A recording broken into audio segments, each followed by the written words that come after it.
हाँ जी विद्यार्थियों, किवें हो जी? ठीक हो सारे?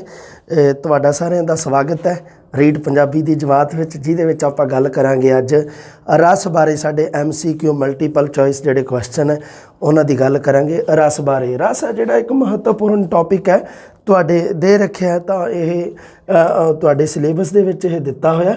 ਇਹਦੇ ਵਿੱਚ ਆਪਾਂ ਅੱਜ ਪੜ੍ਹਾਂਗੇ ਕੁਝ ਕੁ ਮਹੱਤਵਪੂਰਨ ਹੈ ਜਿਹੜਾ ਉਹਦੇ ਨਾਲ ਤੁਹਾਨੂੰ ਮੈਂ ਦੱਸੂਗਾ ਵੀ ਰਸ ਦੇ ਵਿੱਚੋਂ ਪ੍ਰਸ਼ਨ ਹੈ ਜਿਹੜਾ ਉਹ ਕਿਵੇਂ ਦਾ ਪੁੱਛਿਆ ਜਾਂਦਾ। ਜਿਵੇਂ ਤੁਹਾਨੂੰ ਪਹਿਲਾਂ ਵੀ ਕਲਾਸਾਂ ਦੇ ਵਿੱਚ ਮੈਂ ਦੱਸਦਾ ਹੀ ਆਇਆ ਵੀ ਇਸ ਤਰ੍ਹਾਂ ਦਾ ਕੁਐਸਚਨ ਮਤਲਬ ਐਗਜ਼ਾਮੀਨਰ ਦੀ ਮਤਲਬ ਇੰਨਾ ਕੁ ਰਹਿੰਦਾ ਹੈ ਵੀ ਇਸ ਤਰ੍ਹਾਂ ਦਾ ਪ੍ਰਸ਼ਨ ਹੈ ਜਿਹੜਾ ਉਹ ਪੁੱਛਿਆ ਜਾਣਾ ਚਾਹੀਦਾ ਰੀਟ ਦੇ ਵਿੱਚ।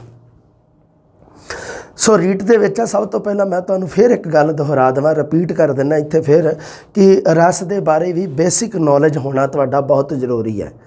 अगर तुहाडा रस के बारे बेसिक नॉलेज तुहानू नहीं है तो तुहाडा क्वेश्चन है जिहड़ा वो मैनू लगता भी संभावना होगी गलत होने की। संभावना गलत तां ही क्योंकि मान लो तुहाडे कंसैप्ट नहीं क्लीयर गए। सो आपां क्वेश्चन भी देखांगे तो नाल इहदे कंसैप्ट आपां क्लीयर करने हैं बेटा जी।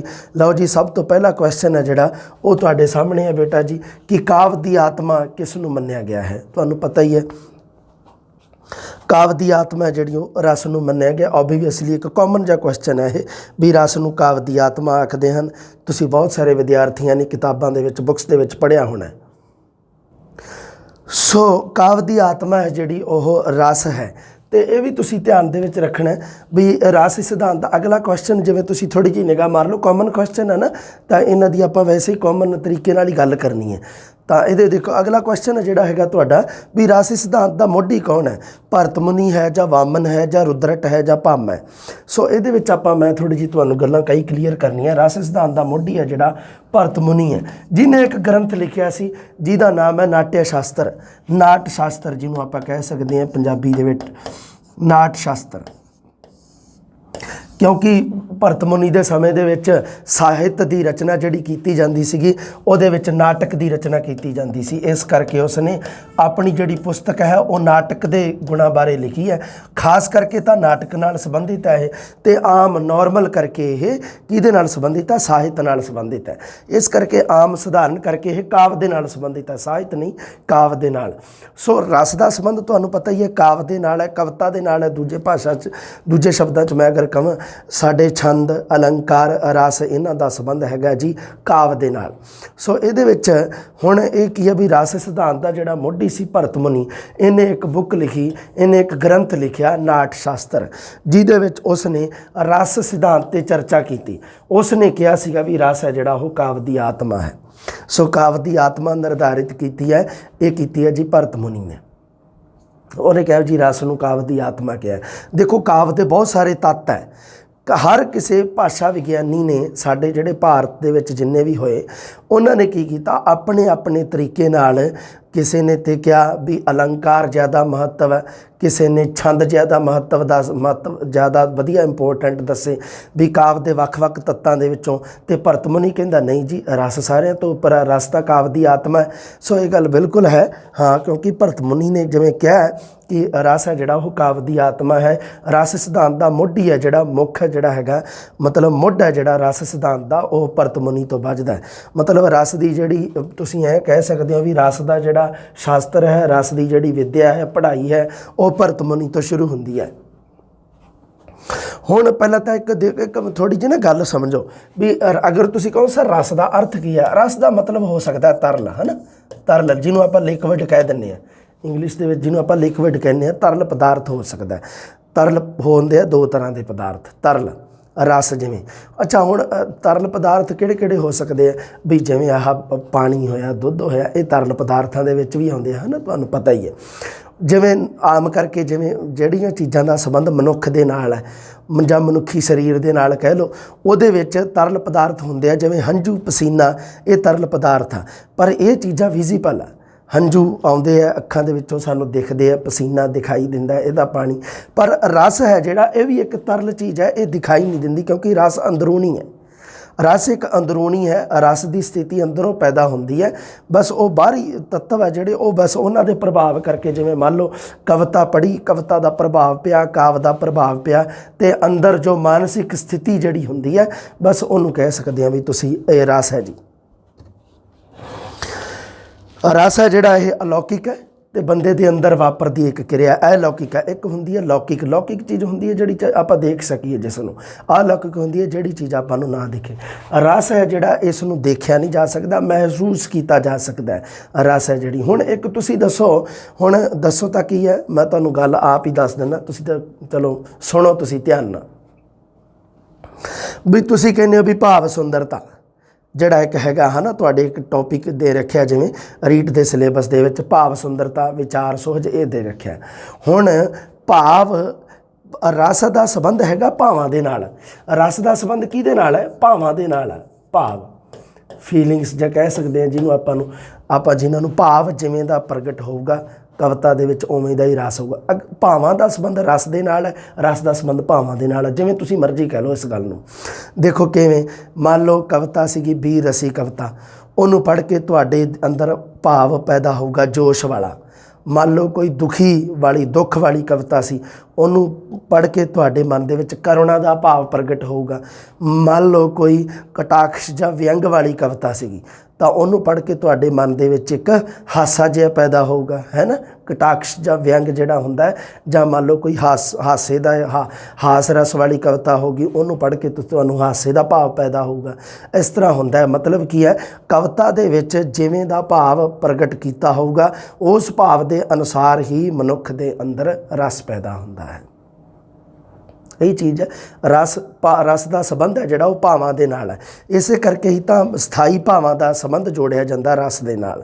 ਵੀ ਇੰਨੇ ਆ ਜੀ ਸਥਾਈ ਭਾਵ ਹੈ, ਅਤੇ ਇਹ ਮਤਲਬ ਕਿ ਆਹ ਰਸ ਆ, ਇਹਨਾਂ ਰਸਾਂ ਦੇ ਸਥਾਈ ਭਾਵ ਹੈ ਜਿਹੜੇ ਇਹ ਹੈ। ਸਥਾਈ ਦਾ ਮਤਲਬ ਹੁੰਦਾ ਪਰਮਾਨੈਂਟ। ਮਨੁੱਖ ਦੇ ਅੰਦਰ ਤਾਂ ਬਹੁਤ ਸਾਰੇ ਭਾਵ ਹੈ। ਮਨੁੱਖ ਤਾਂ ਪਲ ਪਲ ਰੰਗ ਵਟਾਉਂਦਾ ਹੈ। ਬੰਦਾ ਤਾਂ ਗਿਰਗਿਟ ਨਾਲੋਂ ਵੀ ਤੇਜ਼ ਹੋਇਆ ਖੜਾ ਰੰਗ ਵਟਾਉਣ ਦੇ ਵਿੱਚ ਅੱਜ ਦੇ ਸਮੇਂ ਵਿੱਚ। ਅਤੇ ਬੰਦੇ ਦੇ ਅੰਦਰ ਕਿੰਨੇ ਭਾਵ ਪ੍ਰਗਟ ਹੋ ਜਾਂਦੇ ਆ ਤੁਸੀਂ ਦੇਖ ਲਓ। ਇੱਕ ਮਿੰਟ 'ਚ ਹੱਸਦੇ ਹੋ, ਅਗਲੇ ਮਿੰਟ 'ਚ ਤੁਸੀਂ ਦੁਖੀ ਹੋ, ਅਗਲੇ ਮਿੰਟ 'ਚ ਤੁਸੀਂ ਉਦਾਸ ਹੋ ਸਕਦੇ ਹੋ, ਹੈ ਨਾ। ਅਗਲੇ ਮਿੰਟ ਤੁਸੀਂ ਰੋਣਾ ਧੋਣਾ ਸ਼ੁਰੂ ਕਰ ਸਕਦੇ ਹੋ। ਸੋ ਇਹ ਹੈ ਜਿਹੜੇ ਭਾਵ ਹੈ ਜਿਹੜੇ ਇਹ ਬਦਲਦੇ ਰਹਿੰਦੇ ਆ। ਪਰ ਉਹਨਾਂ ਦੇ ਵਿੱਚੋਂ ਸਾਡੇ ਜਿਹੜੇ ਭਾਸ਼ਾ ਵਿਗਿਆਨੀ ਕਹਿ ਲਓ, ਆਲੋਚਕ ਕਹਿ ਲਓ, ਉਹਨਾਂ ਨੇ 9 ਸਥਾਈ ਭਾਵ ਹੈ ਜਿਹੜੇ ਉਹ 9 ਸਥਾਈ ਭਾਵ ਸਿਲੈਕਟ ਕੀਤੇ ਆ ਵੀ ਇਹ ਸਥਾਈ ਭਾਵ ਹੈ। ਇਹਨਾਂ ਦਾ ਸੰਬੰਧ ਹੀ ਕਵਿਤਾ ਦੇ ਨਾਲ ਹੋ ਸਕਦਾ ਹੈ। ਬਾਕੀ ਭਾਵਾਂ ਦਾ ਸੰਬੰਧ ਕਵਿਤਾ ਦੇ ਨਾਲ ਨਹੀਂ ਹੋ ਸਕਦਾ। ਹਾਂ, ਇਹਨਾਂ ਭਾਵਾਂ ਨੂੰ ਪ੍ਰਗਟ ਕਰਨ ਦੇ ਵਿੱਚ ਹੈਲਪਫੁਲ ਹੋ ਸਕਦੇ ਆ, ਮਾਧਿਅਮ ਬਣ ਸਕਦੇ ਆ, ਜ਼ਰੀਆ ਬਣ ਸਕਦੇ ਆ ਦੂਸਰੇ ਭਾਵ। ਕਿਹੜੇ ਕਿਹੜੇ ਆ? ਅਗਲਾ ਪ੍ਰਸ਼ਨ ਆਪਾਂ ਦੇਖਦੇ ਹਾਂ, ਫਿਰ ਤੁਹਾਡੀ ਸਾਰੀ ਸਥਿਤੀ ਕਲੀਅਰ ਹੋ ਜਾਊਗੀ। ਅਗਲਾ ਪ੍ਰਸ਼ਨ ਹੈ ਜੀ ਵੀ ਰਸ ਹੈ ਜਿਹੜੇ ਉਹ ਭਾਵ, ਅਨੁਭਾਵ ਅਤੇ ਸੰਚਾਰੀ ਭਾਵਾਂ ਦੇ ਸੰਯੋਗ ਦਾ ਸਿੱਟਾ ਹਨ। ਉਪਰੋਕਤ ਕਥਨ ਕੀ ਹੈ ਜੀ? ਗਲਤ ਹੈ, ਸਹੀ ਹੈ, ਅੰਸ਼ਿਕ ਗਲਤ ਹੈ ਜਾਂ ਅੰਸ਼ਿਕ ਸਹੀ ਹੈ। ਸੋ ਇਹ ਹੈ ਜਿਹੜਾ ਇਹਦੇ ਵਿੱਚ ਭਾਵ ਜਾਂ ਵਿਭਾਵ ਜਿਹਨੂੰ ਕਹਿ ਦਿੰਦੇ। ਇੱਕ ਤਾਂ ਨਾਮ ਆਇਆ ਭਾਵ, ਇੱਕ ਆਇਆ ਅਨੁਭਾਵ, ਇੱਕ ਆਇਆ ਬੇਟਾ ਜੀ ਸੰਚਾਰੀ ਭਾਵ। ਭਾਵ ਤਾਂ ਉਹੀ ਹੋ ਗਏ ਜਿਹੜੇ ਤੁਹਾਡੇ ਸਥਾਈ ਭਾਵ ਹੈ। ਰਸ ਹੈ ਜਿਹੜੇ ਇਹਨਾਂ ਦੇ ਸੰਯੋਗ ਨਾਲ ਬਣਦੇ ਆ। ਇਹ ਪਰਿਭਾਸ਼ਾ ਜਿਹੜੀ ਇਹ ਭਰਤ ਮੁਨੀ ਨੇ ਦੱਸੀ ਸੀ। ਭਰਤ ਮੁਨੀ ਨੇ ਇੱਕ ਗੱਲ ਕਹੀ ਸੀਗੀ, ਉਹ ਕਹਿੰਦਾ ਵਿਭਾਵਾ ਅਨੁਭਾਵ ਵਿਅਭਚਾਰ ਸੰਯੋਗਾਦ ਇਤ ਰਸ ਨਿਸ਼ਪਤੀ। ਉਹ ਕਹਿੰਦਾ ਵੀ ਰਸ ਦੀ ਨਿਸ਼ਪਤੀ ਮਤਲਬ ਰਸ ਦਾ ਮਤਲਬ ਤੁਸੀਂ ਕਹਿ ਲਓ ਵੀ ਰਸ ਕਿਵੇਂ ਬਣਦਾ ਹੈ। ਐ ਪੁੱਛ ਲਿਆ ਅਗਰ ਐ ਬਣੇ ਅਗਰ ਤਾਂ ਰਸ ਹੈ ਜਿਹੜਾ ਉਹ ਜੀ ਭਾਵ ਅਨੁਭਾਵ ਅਤੇ ਸੰਚਾਰੀ ਭਾਵਾਂ ਦੇ ਸੰਯੋਗ ਦੇ ਕਾਰਨ ਬਣਦਾ ਹੈ। ਸੰਯੋਗ ਦਾ ਸਿੱਟਾ ਨਤੀਜਾ ਹੈ। ਇਹ ਗੱਲ ਕਿਹਨੇ ਹੈ ਕਿ ਇਹ ਵੀ ਭਰਤ ਮੁਨੀ ਦੀ ਗੱਲ ਹੀ ਹੈ ਜੀ। ਭਰਤ ਮੁਨੀ ਨੇ ਆਪਣੇ ਗ੍ਰੰਥ ਨਾਟ ਸ਼ਾਸਤਰ ਦੇ ਵਿੱਚ ਲਿਖੀ ਹੈ। ਉਹਨੇ ਇੱਕ ਇਹਦਾ ਸੂਤਰ ਦਿੱਤਾ ਹੋਇਆ ਵੀ ਇਸ ਸੂਤਰ ਦੇ ਅਨੁਸਾਰ ਰਸ ਦੀ ਉਤਪੱਤੀ ਹੁੰਦੀ ਹੈ, ਰਸ ਦੀ ਨਿਸ਼ਪਤੀ ਹੁੰਦੀ ਹੈ। ਰਸ ਕਿਵੇਂ ਬਣਦਾ ਹੈ? ਭਾਵ, ਅਨੁਭਾਵ ਅਤੇ ਸੰਚਾਰੀ, 3 ਤਰ੍ਹਾਂ ਦੇ ਭਾਵਾਂ ਨਾਲ। ਭਾਵ ਤਾਂ ਉਹੀ ਹੋ ਗਏ ਸਥਾਈ ਭਾਵ ਜਿਹੜੇ 9 ਨਿਰਧਾਰਿਤ ਕੀਤੇ ਹੋਏ ਆ। ਭਾਵ ਤਾਂ ਉਹੀ ਹੋ ਗਏ ਬੇਟਾ ਜੀ, ਸਥਾਈ ਭਾਵਾਂ ਨੂੰ ਹੀ ਕਿਹਾ ਇਹਦੇ ਵਿੱਚ। ਭਾਵ ਕਿਹਨੂੰ ਕਿਹਾ ਆ? ਉਹੀ ਸਥਾਈ ਭਾਵਾਂ ਨੂੰ। ਅਨੁਭਾਵ ਕਿਹਨੂੰ ਕਿਹਾ ਆ? ਜਿਨ੍ਹਾਂ ਦੁਆਰਾ ਸਥਾਈ ਭਾਵਾਂ ਦਾ ਅਨੁਭਵ ਹੋਵੇ ਸਾਨੂੰ। ਅਨੁਭਾਵ ਉਹਨਾਂ ਭਾਵਾਂ ਨੂੰ ਕਹਿੰਦੇ ਆ ਜਿਨ੍ਹਾਂ ਦੁਆਰਾ ਸਥਾਈ ਭਾਵਾਂ ਦਾ ਅਨੁਭਵ ਹੋਵੇ। ਲਿਖਣ ਦੀ ਲੋੜ ਹੈ ਕਿ ਨਹੀਂ? ਜਿਨ੍ਹਾਂ ਦੁਆਰਾ ਸਥਾਈ ਭਾਵਾਂ ਦਾ ਅਨੁਭਵ ਹੋਵੇ। ਕਿਉਂਕਿ ਭਾਵ ਮੈਂ ਤੁਹਾਨੂੰ ਦੱਸਿਆ ਵੀ ਮਨੁੱਖ ਦੇ ਵਿੱਚ ਸਿਰਫ 9 ਹੀ ਭਾਵ ਨਹੀਂ ਗਏ। ਭਾਵ ਜਿਨ੍ਹਾਂ ਨੂੰ ਆਪਾਂ ਕਹਿ ਦਿੰਦੇ ਹਾਂ ਵੀ ਭਾਵ ਹੈ ਜਿਹੜੇ ਸਿਰਫ 9 ਹੀ ਨਹੀਂ ਗਏ, ਉਸ ਤੋਂ ਜ਼ਿਆਦਾ ਹੈ। ਪਰ ਬਸ ਉਹ ਸਥਾਈ 9 ਨਿਰਧਾਰਿਤ ਕੀਤੇ ਆ। ਉਹਨਾਂ ਭਾਵਾਂ ਨੂੰ ਅਨੁਭਵ ਕਰਾਉਣ ਵਾਲੇ ਜਿਹੜੇ ਭਾਵ ਹੈ ਉਹਨਾਂ ਨੂੰ ਕਿਹਾ ਜਾਂਦਾ ਅਨੁਭਾਵ। ਅਤੇ ਸੰਚਾਰੀ ਭਾਵ ਉਹ ਹੁੰਦੇ ਹੈ ਜਿਹੜੇ ਸਥਾਈ ਭਾਵਾਂ ਦਾ ਸੰਚਾਰ ਕਰਦੇ ਹੈ, ਸਥਾਈ ਭਾਵਾਂ ਨੂੰ ਜਗਾਉਂਦੇ ਹੈ। ਅਨੁਭਾਵ ਤਾਂ ਉਹ ਆ ਜਿਨ੍ਹਾਂ ਦੁਆਰਾ ਜਿਹੜਾ ਕੀ ਹੈ ਜਿਨ੍ਹਾਂ ਦੁਆਰਾ ਸਥਾਈ ਭਾਵਾਂ ਦਾ ਅਨੁਭਵ ਹੁੰਦਾ ਹੈ। ਅਸੀਂ ਸਥਾਈ ਭਾਵਾਂ ਨੂੰ ਮਹਿਸੂਸ ਕਰਦੇ ਹਾਂ। ਕਾਮਨ ਜਿਹੀਆਂ ਗੱਲਾਂ ਵੈਸੇ ਤਾਂ ਥੋੜ੍ਹੀ ਗੱਲ ਤੁਸੀਂ ਚੇਤੇ ਰੱਖਣੀ ਹੈ। ਐਵੇਂ ਦੀ ਆ ਕਿਉਂਕਿ ਦੇ ਰੱਖੀ ਹੈ, ਜਦੋਂ ਆਪਾਂ 12ਵੀਂ ਵਾਲੀ ਬੁੱਕ ਦੇ ਵਿੱਚ ਪੜ੍ਹਦੇ ਹਾਂ ਨਾ ਬੇਟਾ, ਤਾਂ ਉਦੋਂ ਇਹ ਗੱਲਾਂ ਦੇ ਰੱਖੀਆਂ, ਤੁਸੀਂ ਥੋੜ੍ਹੀਆਂ ਜਿਹੀਆਂ ਯਾਦ ਰੱਖਣੀਆਂ ਕਾਮਨ ਜਿਹੀਆਂ। ਭਾਵ ਦਾ ਮਤਲਬ ਤਾਂ ਸਥਾਈ ਭਾਵ ਹੀ ਹੋ ਗਿਆ ਵੀ ਰਸ ਦੀ ਉਤਪੱਤੀ ਕਿਵੇਂ ਹੁੰਦੀ ਹੈ, ਰਸ ਦਾ ਜਿਹੜਾ ਰਸ ਹੈ ਜਿਹੜਾ ਉਹ ਕਿਵੇਂ ਤਿੰਨ ਚੀਜ਼ਾਂ ਦੇ ਸੰਯੋਗ ਤੋਂ ਬਣਦਾ ਹੈ। ਤਿੰਨ ਤਰ੍ਹਾਂ ਦੇ ਭਾਵ ਦੱਸੇ ਭਰਤ ਮੁਨੀ ਨੇ। ਇੱਕ ਉਹ ਕਹਿੰਦਾ ਭਾਵ ਤਾਂ ਉਹ ਹੀ ਹੋ ਗਏ ਸਥਾਈ ਭਾਵ। ਦੂਸਰਾ ਉਹ ਕਹਿੰਦਾ ਵੀ ਅਨੁਭਾਵ ਦਾ ਮਤਲਬ ਹੁੰਦਾ ਜਿਨ੍ਹਾਂ ਦੁਆਰਾ ਸਥਾਈ ਭਾਵ ਦੀ ਸਾਨੂੰ ਫੀਲਿੰਗਸ ਆਵੇ, ਸਾਨੂੰ ਸਥਾਈ ਭਾਵ ਅਨੁਭਵ ਹੋਣ, ਮਹਿਸੂਸ ਹੋਣ।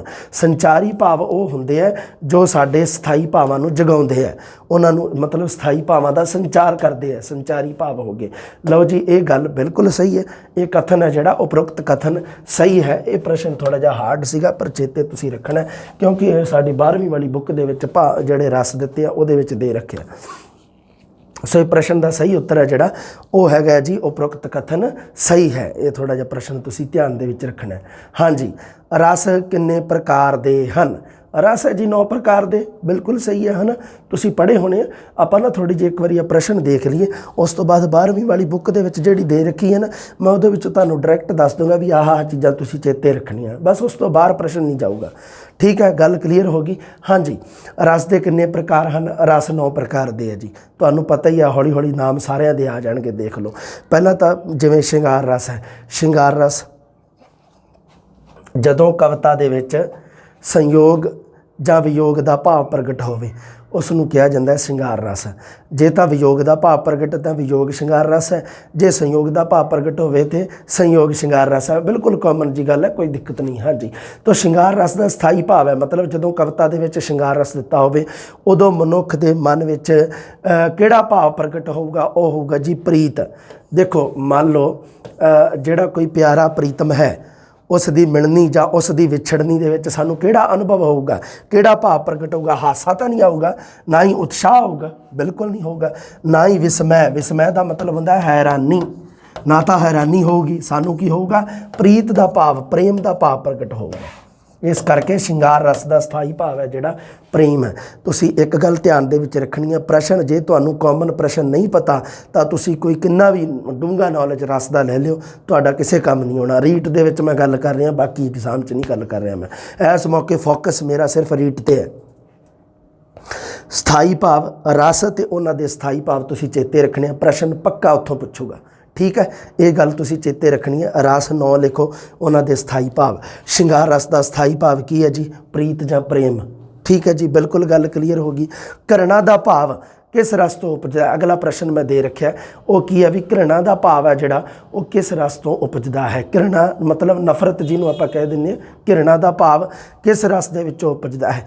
ਭਿਆਨਕ ਰਸ ਦੇ ਵਿੱਚੋਂ, ਅਦਭੁਤ ਰਸ ਦੇ ਵਿੱਚੋਂ, ਵਿਭਤਸ ਰਸ ਦੇ ਵਿੱਚੋਂ ਜਾਂ ਸ਼ਾਂਤ ਰਸ ਦੇ ਵਿੱਚੋਂ? ਭਿਆਨਕ ਰਸ ਤਾਂ ਹੁੰਦਾ ਵੀ ਜਦੋਂ ਕੋਈ ਡਰ ਵਾਲੀ ਕੋਈ ਵਸਤੂ ਜਾਂ ਉਹਦਾ ਕੋਈ ਜ਼ਿਕਰ ਹੋਵੇ, ਡਰ ਵਾਲੀ ਹੈ ਨਾ, ਭੈ ਵਾਲੀ। ਜਾਂ ਅਦਭੁਤ ਮਤਲਬ ਜਦੋਂ ਹੈਰਾਨੀਜਨਕ ਕੋਈ ਗੱਲ ਕੀਤੀ ਜਾਵੇ ਕਵਿਤਾ ਦੇ ਵਿੱਚ, ਉਦੋਂ ਅਦਭੁਤ ਰਸ ਪੈਦਾ ਹੁੰਦਾ। ਜਦੋਂ ਕੋਈ ਸੜੀਆਂ ਗਲੀਆਂ ਚੀਜ਼ਾਂ, ਮੁਸ਼ਕੀਆਂ ਚੀਜ਼ਾਂ, ਕੋਈ ਸੜਾਂਦ ਹੈ ਨਾ, ਜਿਵੇਂ ਮੰਨ ਲਓ ਕੋਈ ਮਲ ਮੂਤਰ, ਗੰਦਗੀ, ਇਹਨਾਂ ਦੀ ਗੱਲ ਕੀਤੀ ਜਾਵੇ ਤਾਂ ਮਨ ਦੇ ਵਿੱਚ ਕੀ ਪੈਦਾ ਹੁੰਦਾ? ਘਿਰਣਾ ਦਾ ਭਾਵ ਪੈਦਾ ਹੁੰਦਾ ਵਿਭਤਸ ਰਸ ਦੇ ਦੁਆਰਾ। ਸ਼ਾਂਤ ਰਸ ਦੇ ਵਿੱਚ ਤਾਂ ਮਨ ਦੇ ਵਿੱਚ ਕੀ ਹੈ? ਸ਼ਾਂਤੀ ਆਉਂਦੀ ਹੈ, ਹੈ ਨਾ, ਵੈਰਾਗ ਦੀ ਅਵਸਥਾ ਆਉਂਦੀ ਹੈ। ਸੋ ਇਹ ਹੈ ਸ਼ਾਂਤ ਰਸ। ਘਿਰਣਾ ਦਾ ਭਾਵ ਕਿਹੜੇ ਰਸ 'ਚੋਂ ਉਪਜਿਆ? ਤੁਹਾਡਾ ਉੱਤਰ ਹੈ ਜਿਹੜਾ ਉਹ ਵਿਭਤਸ ਰਸ ਹੋਊਗਾ ਜੀ। ਠੀਕ ਹੈ, ਹਾਂਜੀ। ਬਾਕੀ ਤੁਸੀਂ ਦੱਸ ਹੀ ਦਿੱਤਾ, ਤੁਸੀਂ ਹੈ ਬਹੁਤ ਹੁਸ਼ਿਆਰ ਵਿਦਿਆਰਥੀ ਹੋ, ਇਹ ਬਹੁਤ ਵਧੀਆ ਗੱਲ ਹੈ। ਹਾਂਜੀ, ਅਗਲਾ ਪ੍ਰਸ਼ਨ ਹੈ ਜਿਹੜਾ ਕਰੁਣਾ ਰਸ ਦਾ ਸਥਾਈ ਭਾਵ ਕੀ ਹੈ ਜੀ? ਕਰੁਣਾ ਰਸ ਦਾ ਸਥਾਈ ਭਾਵ ਕੀ ਹੈ ਜੀ? ਦਇਆ ਹੈ, ਸ਼ੋਕ ਹੈ, ਵੈਰਾਗ ਹੈ ਜਾਂ ਵਿਸਮੈ ਹੈ? ਤਾਂ ਕਰੁਣਾ ਰਸ ਦਾ ਸਥਾਈ ਭਾਵ ਤੁਹਾਨੂੰ ਪਤਾ ਹੀ ਹੈ। ਦਇਆ ਤਾਂ ਬਿਲਕੁਲ ਨਹੀਂ ਹੋ ਸਕਦਾ, ਹੈ ਨਾ। ਵੈਰਾਗ ਵੀ ਨਹੀਂ ਹੋ ਸਕਦਾ। ਵੈਰਾਗ ਤਾਂ ਸ਼ਾਂਤ ਰਸ ਦਾ ਸਥਾਈ ਭਾਵ ਹੈ। ਵਿਸਮੈ ਆ ਜਿਹੜਾ ਉਹ ਤੁਹਾਨੂੰ ਪਤਾ ਹੀ ਹੈ, ਸਾਡਾ ਆਪਣੇ ਹੈਰਾਨੀ ਵਾਲਾ ਭਾਵ ਹੈ ਜਿਹੜਾ ਆਪਣੇ ਅਦਭੁਤ ਰਸ। ਅਦਭੁਤ ਰਸ ਤੋਂ ਪ੍ਰਗਟ ਹੁੰਦਾ ਹੈ ਨਾ, ਇਹ ਜਿਹੜਾ ਆਪਣੇ ਅਦਭੁਤ ਰਸ ਹੈ, ਇਹ ਅਦਭੁਤ ਰਸ ਦੇ ਨਾਲ ਸੰਬੰਧ ਹੈ ਇਹਦਾ ਤਾਂ ਵਿਸਮੈ ਦਾ। ਅਤੇ ਇੱਥੇ ਕੀ ਹੈ? ਸ਼ੋਕ। ਜਦੋਂ ਮੰਨ ਲਓ ਕੋਈ ਕਰੁਣਾਮਈ ਸਥਿਤੀ ਹੁੰਦੀ ਹੈ, ਜਦੋਂ ਕੋਈ ਦੁੱਖਮਈ ਸਥਿਤੀ ਸਾਨੂੰ ਘੇਰਦੀ ਹੈ ਤਾਂ ਉਦੋਂ ਕਿਹੜਾ ਭਾਵ ਪ੍ਰਗਟ ਹੁੰਦਾ ਹੈ ਜੀ? ਸ਼ੋਕ ਦਾ ਭਾਵ ਪ੍ਰਗਟ ਹੁੰਦਾ ਹੈ। ਮਨ ਦੇ ਵਿੱਚ ਸ਼ੋਕ ਪੈਦਾ ਹੋ ਜਾਂਦਾ ਹੈ। ਜਿਹਨੂੰ ਆਪਾਂ ਦੁੱਖ ਕਹਿ ਦਿੰਦੇ ਹਾਂ, ਦੁੱਖ ਦਾ ਭਾਵ ਪ੍ਰਗਟ ਹੁੰਦਾ। अगला प्रश्न है जी, वैराग के भाव नाल संबंधित किहड़ा रस है? वैराग के भाव नाल संबंधित है जी, देखो किहड़ा बनता तुहाडा ए नंबर ही बिल्कुल सही है, शांत रस है। हाँ, शांत रस जदों की है भी जदों मान लो जिवें गल कीती जावे परमात्मा की गल, अध्यात्मिकता की गल, उदों मन नूं शांति मिलती है, तो उदों मन दे विचों वैराग उपजदा है। वैराग नाम का भाव है जिहड़ा वो शांत रस की उपज है। सो अगे बी रस का तुहानूं पता ही है, बी रस दे कारण उत्साह पैदा होंदा है, हास रस के कारण हासा पैदा होंदा है, करुणा रस के कारण शोक पैदा होंदा है। सारे बार बार तुसी क्लीयर करोगे ना तो उत्थे तुहानूं चेते रह जूगियां गल्लां, याद रखनियां बहुत जरूरी है। इदों अगे प्रश्न नहीं जाऊगा कोई, उदाहरणों वाले प्रश्न मैं तुहानूं हौली हौली दस दूंगा किवें जदों तुसी मान लो कोई उदाहरण तुहाडे सामने दित्ती उहदे विचों किवें इस चीज़ नूं सिलैक्ट करना वो भी आपां गल कर लांगे। अगला प्रश्न है जी, रौदर रस का स्थाई भाव किहड़ा है जी? रौदर रस, रौदर का मतलब होंदा भी जदों कोई क्रोध की अवस्था दे विच आके जदों कोई आपा खो लैंदा अपना आप, क्रोध की अवस्था दे विच की हुंदा मनुख है जिहड़ा वो चंगे ते माड़े दे विच जिहड़ा फर्क है जिहड़ा मतलब वो भुल जाता है। क्रोध की अवस्था जिहड़ी, क्रोध की अवस्था दे विच की पैदा होंदा है जी? क्रोध की अवस्था विच किहड़ा भाव पैदा, किहड़ा रस पैदा होंदा? रौदर रस। जां एवें कह लईए भी रौदर रस के कारण किहड़ा स्थाई भाव पैदा होंदा है? क्रोध। सो रौदर रस का संबंध क्रोध के नाल है। हैरानी, खुशी, नफरत, दूजे ऑप्शन तुहाडे दे रखे ये गलत है जी, सही ऑप्शन है जिहड़ा वो क्रोध है। हैरानी का भाव किस रस विचों उपजदा है?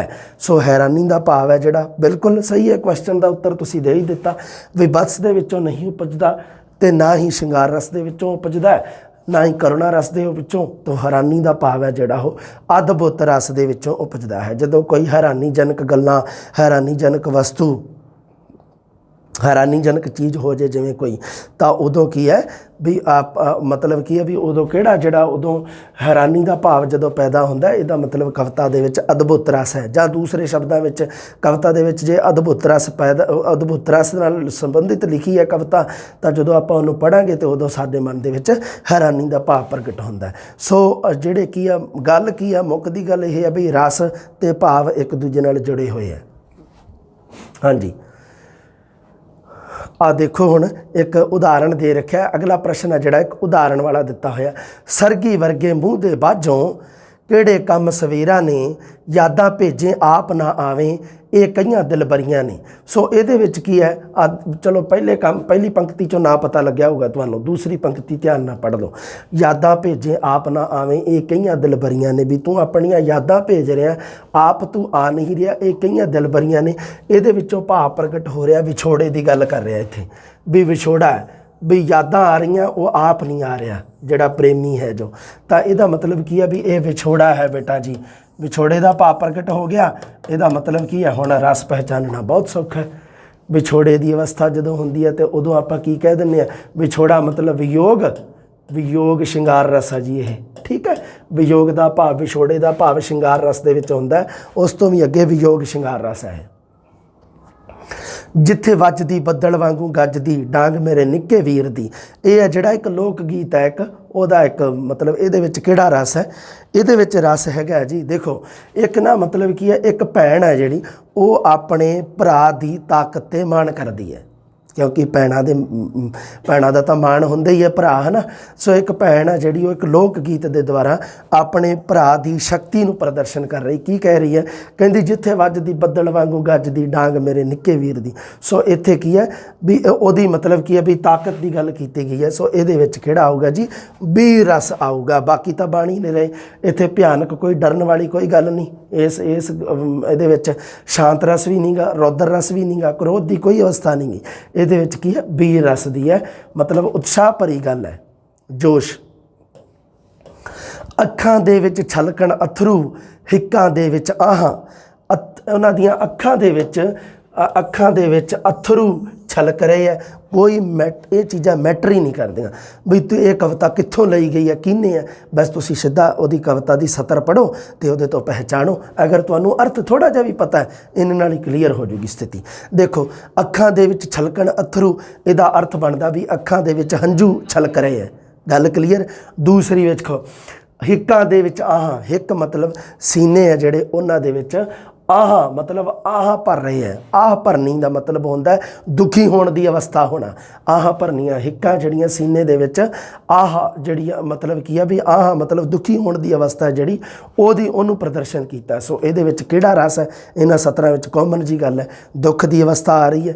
ਮਤਲਬ ਕਿ ਅੱਖਾਂ ਦੇ ਵਿੱਚ ਛਲਕਣ ਅਥਰੂ, ਹਿੱਕ ਹੈ ਜਿਹੜੀ ਮਤਲਬ ਕੀ ਹੈ ਵੀ ਜਿਹੜਾ ਸੀਨੇ ਦੇ ਵਿੱਚ ਬਹੁਤ ਜ਼ਿਆਦਾ ਦੁੱਖ ਦਰਦ ਭਰਿਆ ਹੋਇਆ, ਅੱਖਾਂ ਦੇ ਵਿੱਚ ਹੰਝੂ ਭਰੇ ਹੋਏ ਆ। ਤਾਂ ਇਹ ਅਵਸਥਾ ਕਿਹੜੀ ਹੈ? ਹਾਸੇ ਵਾਲੀ ਆ, ਖੁਸ਼ੀ ਵਾਲੀ ਆ ਕਿ ਭਿਆਨਕ ਵਾਲੀ ਆ? ਇਹ ਕਿਹੜੀ ਸਥਿਤੀ ਹੈ? ਇਹ ਕਰੁਣਾਮਈ ਸਥਿਤੀ ਹੈ, ਇਹ ਦੁੱਖਦਾਈ ਸਥਿਤੀ ਹੈ। ਇਸ ਕਰਕੇ ਇਹਦੇ ਵਿੱਚ ਕਰੁਣਾ ਰਸ ਹੈ। ਲਓ, ਬਹੁਤ ਕਾਮਨ ਚੀਜ਼ ਹੈ ਪੜ੍ਹਨ ਦੇ ਵਿੱਚ, ਯਾਦ ਰੱਖਣ ਦੇ ਵਿੱਚ, ਜਾਂ ਇਸ ਚੀਜ਼ ਨੂੰ ਪਹਿਚਾਨਣ ਦੇ ਵਿੱਚ।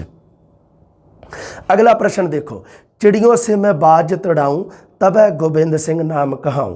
सो ਇਹਦੇ ਵਿੱਚ ਕੀ ਹੈ? ਇਹ ਗੁਰੂ ਗੋਬਿੰਦ ਸਿੰਘ ਜੀ ਦੀ ਰਚੀ ਹੋਈ ਹੈ ਇੱਕ। ਤਾਂ ਇਹਦੇ ਵਿੱਚ ਤੁਸੀਂ ਦੇਖ ਹੀ ਸਕਦੇ ਹੋ, ਸਿੱਧਾ ਕਾਮਨ ਜੀ ਗੱਲ ਹੀ ਹੈ। ਇਹਦਾ ਸਧਾਰਨ ਅਰਥ ਹੈ, ਅਰਥ ਸੰਚਾਰ ਬਹੁਤ ਕਾਮਨ ਹੋ ਰਿਹਾ। ਚਿੜੀਆਂ ਸੇ ਮੈਂ ਬਾਜ ਤੜਾਊਂ ਮਤਲਬ ਚਿੜੀਆਂ ਤੋਂ ਤਾਂ ਮੈਂ ਬਾਜ ਲੜਵਾ ਦਿੰਦਾ। ਮਤਲਬ ਚਿੜੀਆਂ ਜਿਹੜੀਆਂ ਇਹੋ ਜਿਹੀ ਸਥਿਤੀ ਹੈ, ਗੁਰੂ ਗੋਬਿੰਦ ਸਿੰਘ ਜੀ ਕਹਿ ਰਹੇ ਨੇ ਕਿ ਇੰਨਾ ਜੋਸ਼ ਮੈਂ ਮਤਲਬ ਭਰ ਦੇਵਾਂਗਾ ਲੋਕਾਂ ਦੇ ਵਿੱਚ, ਆਮ ਜਨਤਾ ਦੇ ਵਿੱਚ।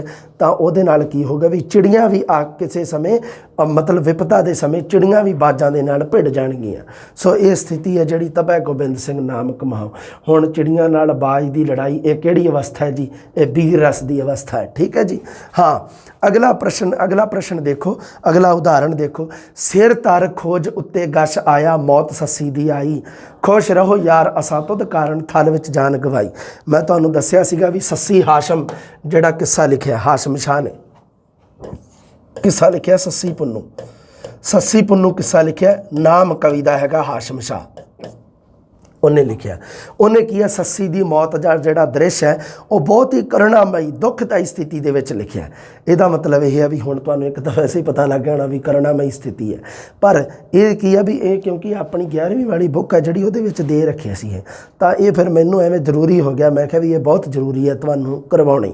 11ਵੀਂ 12ਵੀਂ ਦੀ ਬੁੱਕ ਦੇ ਵਿੱਚੋਂ ਬਹੁਤ ਕੁਝ ਹੈ ਜਿਹੜਾ ਤੁਹਾਡੇ ਵਾਸਤੇ ਬਹੁਤ ਜ਼ਰੂਰੀ ਹੈ।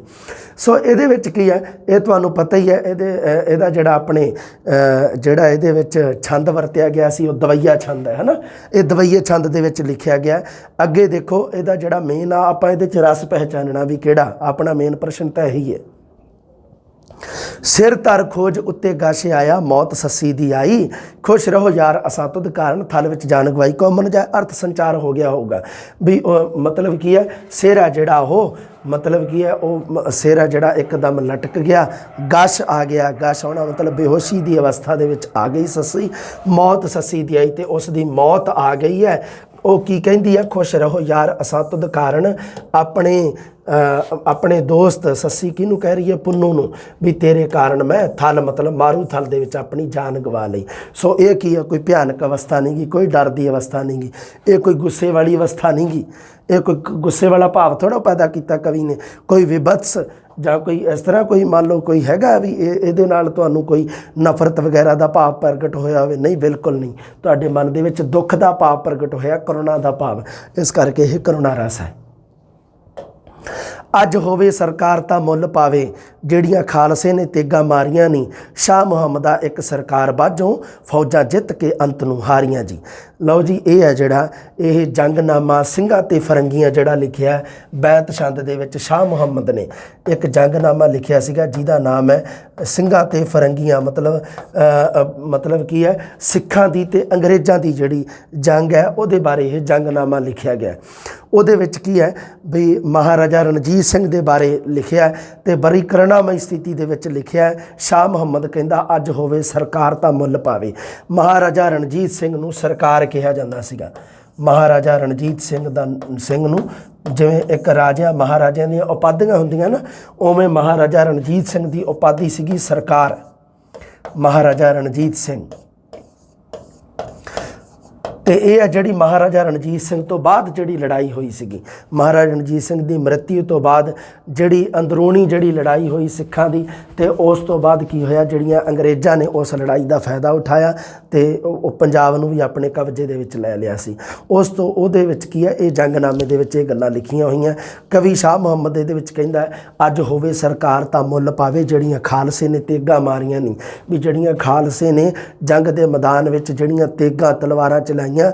ਜੇ ਅੱਜ ਮਹਾਰਾਜਾ ਰਣਜੀਤ ਸਿੰਘ ਹੁੰਦਾ ਤੇ ਜ਼ਰੂਰ ਉਹਨਾਂ ਦਾ ਮੁੱਲ ਪੈਂਦਾ। ਸ਼ਾਹ ਮੁਹੰਮਦ ਦਾ ਇੱਕ ਸਰਕਾਰ ਬਾਝੋਂ ਮਹਾਰਾਜਾ ਰਣਜੀਤ ਸਿੰਘ ਤੋਂ ਬਿਨਾਂ ਫੌਜਾਂ ਜਿੱਤ ਕੇ ਵੀ ਅੰਤ ਨੂੰ ਹਾਰ ਗਈਆਂ।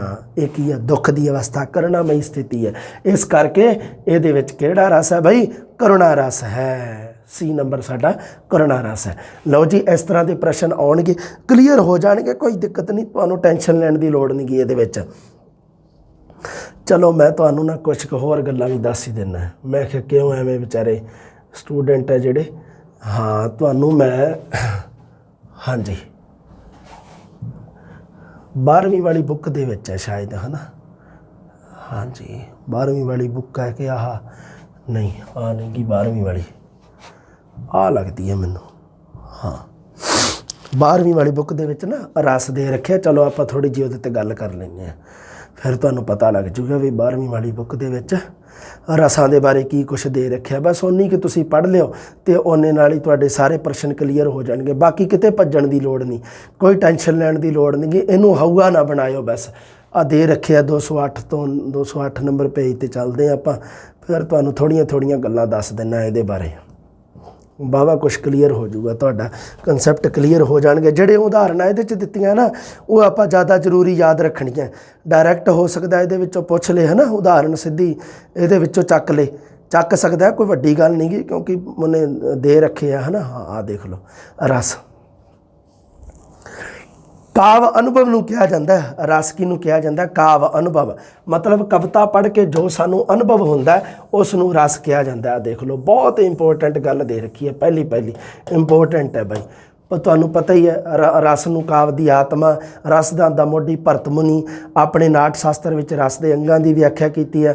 ਭਰਤ ਮੁਨੀ ਤੋਂ ਬਾਅਦ ਭੱਟ, ਲੋਲਟ, ਸ਼ੰਕੁਕ, ਨਾਇਕ, ਵਿਸ਼ਵਨਾਥ, ਇਹਨਾਂ ਆਚਾਰੀਆਂ ਨੇ ਵੀ ਸਿਧਾਂਤ ਦਿੱਤੇ ਆ। ਪਰ ਇਹ ਗੱਲ ਤੁਹਾਡੇ ਕੰਮ ਦੀ ਨਹੀਂ, ਤੁਹਾਡੇ ਕੰਮ ਦੀਆਂ ਗੱਲਾਂ ਸੀਗੀਆਂ 2-3 ਹੋਈਆਂ ਇੱਥੇ। ਕਾਵ ਅਨੁਭਵ ਨੂੰ ਭਾਰਤੀ ਕਾਵ ਸ਼ਾਸਤਰੀਆਂ ਨੇ ਰਸ ਦਾ ਨਾਮ ਦਿੱਤਾ ਹੈ। ਅਗਰ ਤੁਹਾਨੂੰ ਪ੍ਰਸ਼ਨ ਅਜੇ ਵੀ ਰਸ ਕਿਹਨੂੰ ਕਹਿੰਦੇ ਆ? ਕਾਵ ਅਨੁਭਵ ਨੂੰ ਕਿਹਾ ਜਾਂਦਾ। ਠੀਕ ਹੈ, ਹਾਂਜੀ। ਦੂਸਰਾ ਕਾਵ ਦੀ ਆਤਮਾ ਹੈ ਰਸ, ਕੋਈ ਦਿੱਕਤ ਨਹੀਂ। ਰਸਦਾਂ ਦਾ ਮੋਢੀ ਤੁਹਾਨੂੰ ਦੱਸ ਹੀ ਦਿੱਤਾ ਸੀ ਆਚਾਰੀਆ ਭਰਤ ਮੁਨੀ। ਪ੍ਰੇਮ ਪ੍ਰਕਾਸ਼ ਸਿੰਘ ਦੀ ਪਰਿਭਾਸ਼ਾ ਦੇ ਰੱਖੀ ਆ, ਉਹ ਕਹਿੰਦਾ ਵੀ ਆਹ ਦੇਖੋ ਕਈ ਗੱਲਾਂ ਉਹਨੇ ਲਿਖੀਆਂ। ਕਾਵ ਨਾਟਕ ਦੇ ਸਵਾਦ ਦਾ ਨਾਮ ਰਸ ਹੈ। ਰਸ ਸਥੂਲ ਤੇ ਸੂਖਮ ਭਾਵਾਂ ਦਾ ਸਵਾਦਾਤਮਕ ਫਲ ਹੈ। ਇਹ ਕਾਮਨ ਦੀਆਂ ਗੱਲਾਂ ਦਿੱਤੀਆਂ। ਬਾਕੀ ਇਹਦੇ ਵਿੱਚ ਹੈ ਕੁਛ ਨਹੀਂ, ਇਹ ਤਾਂ ਥੋੜ੍ਹਾ ਜਿਹਾ ਹਾਰਡ ਪ੍ਰਸ਼ਨ ਆ। ਆਪਣਾ ਮੇਨ ਜਿਹੜਾ ਮਕਸਦ ਹੈ, ਦੇਖੋ ਰਸ ਦੇ ਪ੍ਰਕਾਰ ਹੈ ਜਿਹੜੇ ਰਸ ਹੈਗੇ ਆ ਜੀ 9 ਪ੍ਰਕਾਰ ਦੇ। ਸਭ ਤੋਂ ਪਹਿਲਾਂ ਸ਼ਿੰਗਾਰ ਰਸ ਹੈ। ਸ਼ਿੰਗਾਰ ਰਸ ਦਾ ਸਥਾਈ ਭਾਵ ਹੈਗਾ ਪ੍ਰੇਮ ਜਾਂ ਪ੍ਰੀਤ। ਆਹ ਗੱਲ ਚੇਤੇ ਰੱਖਣੀ ਹੈ। ਹਾਂ ਸਾਰਿਆਂ ਰਸਾਂ ਵਿੱਚ ਪਹਿਲਾ ਸਥਾਨ ਪ੍ਰਾਪਤ ਹੈ ਇਸ ਨੂੰ। ਬਸ ਇੰਨਾ, ਆਹ ਗੱਲ ਤੁਸੀਂ ਇੱਕ ਹੋਰ ਧਿਆਨ ਰੱਖਣੀ ਹੈ, ਸਾਰਿਆਂ ਸਥਾਨਾਂ ਵਿੱਚ ਪਹਿਲਾ ਸਥਾਨ ਪ੍ਰਾਪਤ ਹੈ। ਠੀਕ ਹੈ ਬਾਈ। ਸ਼ਿੰਗਾਰ ਰਸ ਦਾ ਇਹ 2 ਗੱਲਾਂ ਤੁਸੀਂ ਧਿਆਨ ਰੱਖਣੀਆਂ।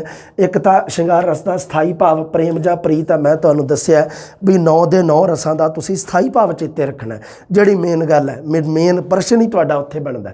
ਦੂਸਰਾ ਸ਼ਿੰਗਾਰ ਰਸ ਦੇ ਬਾਰੇ 2 ਗੱਲਾਂ ਇੱਥੇ ਯਾਦ ਰੱਖਣ ਵਾਲੀਆਂ। ਬਾਕੀ ਤਾਂ ਤੁਹਾਨੂੰ ਦੱਸ ਹੀ ਦਿੱਤਾ ਸੀ ਵੀ ਇੱਕ ਸੰਯੋਗ ਸ਼ਿੰਗਾਰ ਰਸ ਹੁੰਦਾ, ਇੱਕ ਵਿਯੋਗ। ਜਦੋਂ ਕੀ ਹੈ ਮਿਲਾਪ ਦੀ ਖੁਸ਼ੀ ਹੋਵੇ ਉਦੋਂ ਸੰਯੋਗ ਸ਼ਿੰਗਾਰ ਰਸ ਹੈ। ਜਦੋਂ ਵਿਛੜਨ ਦਾ ਗਮ ਹੋਵੇ ਤੇ ਉਦੋਂ ਕੀ ਹੈ ਵਿਯੋਗ ਸ਼ਿੰਗਾਰ ਰਸ ਹੈ। ਹੁਣ ਦੇਖੋ ਸੰਯੋਗ ਸ਼ਿੰਗਾਰ ਰਸ ਦੀ ਉਦਾਹਰਣ ਦੇਖ ਲਓ। ਨੀ ਅੱਜ ਕੋਈ ਆਇਆ ਸਾਡੇ ਵਿਹੜੇ, ਤੱਕਣ ਚੰਨ ਸੂਰਜ ਟੁਕ ਟੁਕ ਨੇੜੇ, ਲੱਸੇ ਨੀ ਉਹਦਾ ਮੱਥਾ ਤਾਰਿਆਂ ਵਾਂਗੂ, ਆਇਆ ਨੀ ਖੌਰੇ ਅੰਬਰ ਘੁੰਮ ਘੁੰਮ ਕਿਹੜੇ, ਚੁੰਮੋ ਨੀ ਇਹਦੇ ਹੱਥ ਚੰਬੇ ਦੀਆਂ ਕਲੀਆਂ, ਧੋਵੋ ਨੀ ਇਹਦੇ ਪੈਰ ਮੱਖਣ ਦੇ ਪੇੜੇ।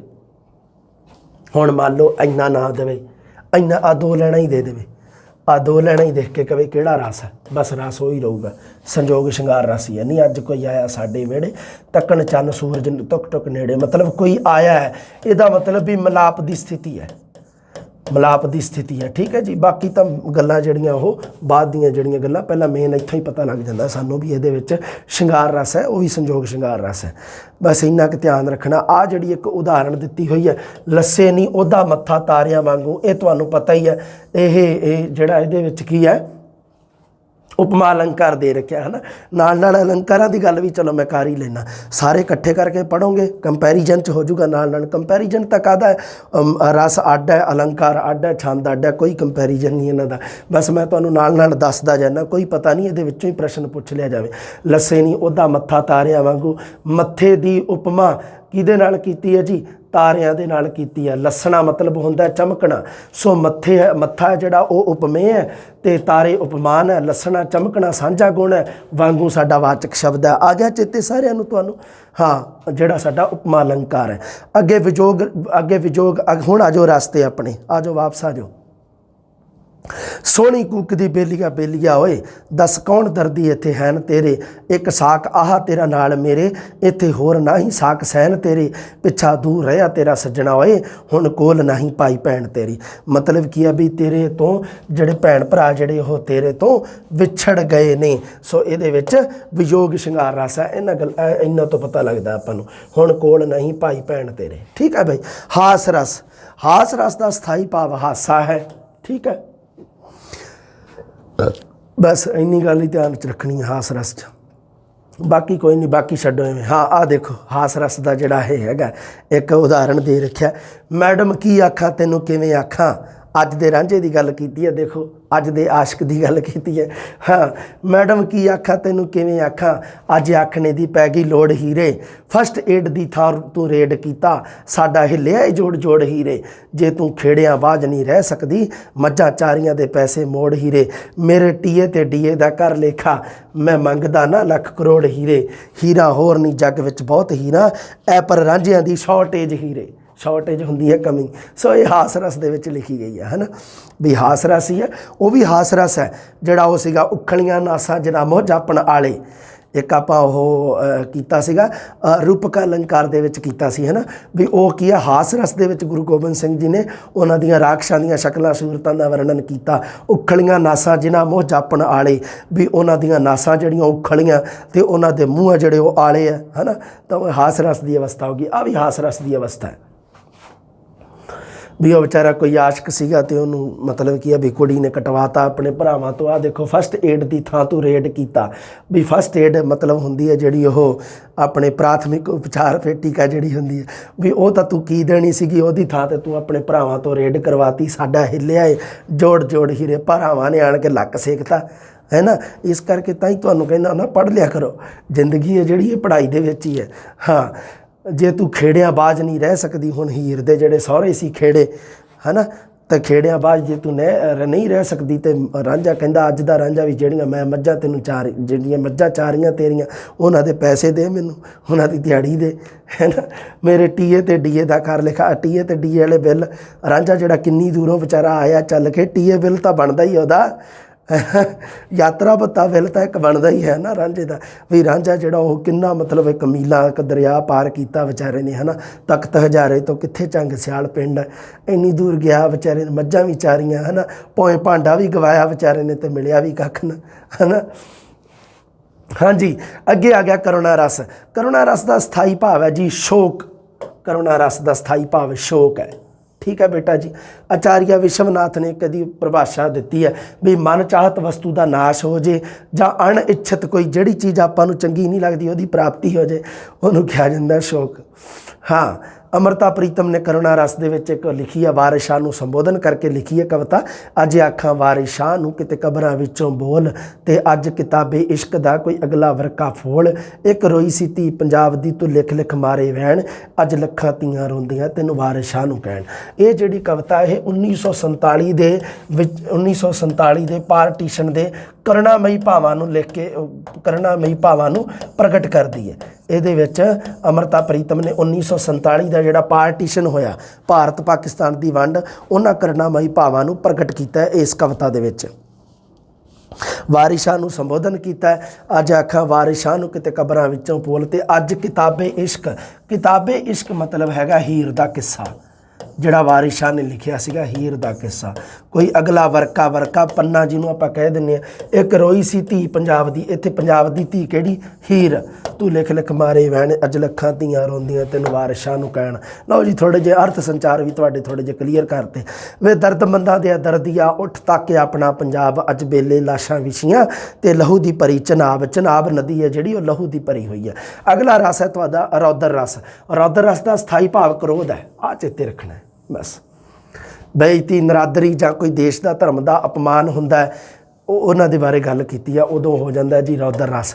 ਫੌਜਾਂ ਦੋਹਾਂ ਮੁਕਾਬਲਾ ਜਿਉਂ ਬਰਸਣ ਆਈਆਂ, ਬੰਦੂਕਾਂ ਦੀਆਂ ਗੋਲੀਆਂ ਕਹੋ ਪਵਨ ਵਸਾਈਆਂ, ਗੱਜਣ ਤੋਂ ਪਾਡਾਇਣੀ ਜਿਉਂ ਕਣੀਆਂ ਰਕਾਈਆਂ, ਧੂਹ ਮਿਆਨੋਂ ਕੱਢੀਆਂ ਰਣ ਵਿੱਚ ਚਲਾਈਆਂ। ਸੋ ਇਹ ਆ ਜਿਹੜਾ ਦੇਖ ਲਓ ਉਦਾਹਰਣ, ਇਹਦੇ ਵਿੱਚ ਪਤਾ ਹੀ ਲੱਗ ਰਿਹਾ ਬਿਲਕੁਲ ਵੀ ਇਹ ਰੌਦਰ ਰਸ ਹੈ ਨਾ। ਅੱਗੇ ਵੀਰ ਰਸ। ਵੀਰ ਰਸ ਦੇ ਵਿੱਚ ਵੀਰ ਰਸ ਕਿੱਥੇ ਪ੍ਰਗਟ ਹੁੰਦਾ ਹੈ? ਜੰਗਾਂ ਯੁੱਧਾਂ ਵਿੱਚ ਵੀਰਤਾ, ਸੂਰਮਗਤੀ ਤੇ ਬਹਾਦਰੀ ਦਾ ਦਿਖਾਉਣ ਦਾ ਉਤਸ਼ਾਹ ਤੇ ਚਾਹ ਹੋਵੇ, ਉੱਥੇ ਵੀਰ ਰਸ ਹੁੰਦਾ ਹੈ। ਉਤਸ਼ਾਹ ਵੀਰ ਰਸ ਦਾ ਸਥਾਈ ਭਾਵ ਹੈ। ਲਓ ਜੀ ਠੀਕ ਹੈ, ਬਸ ਗੱਲ ਕਲੀਅਰ। ਚੰਡੀ ਦੀ ਵਾਰ ਵਿੱਚ ਵੀਰ ਰਸ ਦਾ ਉੱਤਮ ਨਮੂਨਾ ਚੰਡੀ ਦੀ ਵਾਰ, ਉਹਦਾ ਉਦਾਹਰਣ ਹੈ।